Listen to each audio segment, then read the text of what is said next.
கிரீஸில் கடந்த 2008ஆம் ஆண்டு காவல்துறையால் பள்ளி மாணவன் ஒருவன் கொல்லப்பட்டார். அவரது இறப்பை நினைவு கூறும் விதமாக சுமார் 1000த்திற்கும் மேற்பட்டோர் பேரணி சென்றனர். கிரீஸ் நாட்டில் 2008ஆம் ஆண்டு அலெக்சாண்டர்ஸ் என்ற பள்ளி மாணவனுக்கும் 2 காவல்துறை அதிகாரிகளுக்கும் ஏற்பட்ட வாய் சண்டையில் அந்த மாணவன் சுட்டுக் கொல்லப்பட்டார். பின்னர் ஏற்பட்ட கடும் மோதலில் காவல்துறையினர் போராட்டக்காரர்கள் மீது தடியடி நடத்தி கலைத்தனர். இந்த சம்பவத்தை நினைவு கூறும் விதமாக இந்த பேரணி நடைபெற்றது.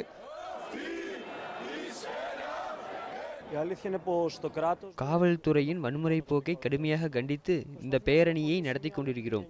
நாங்கள் சுதந்திரமாக சமாதானத்துடன் வாழ விரும்புகிறோம்.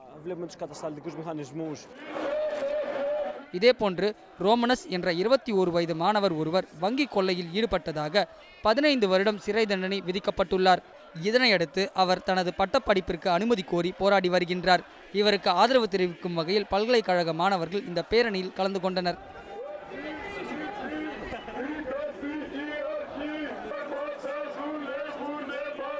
நாட்டில் வரி உயர்வு, வேலைவாய்ப்பின்மை உள்ளிட்டவைகள் அதிகரித்துள்ளதாலும் அந்நாட்டு அரசிற்கு எதிரான மக்களின் கோபம் அதிகரித்துள்ளது.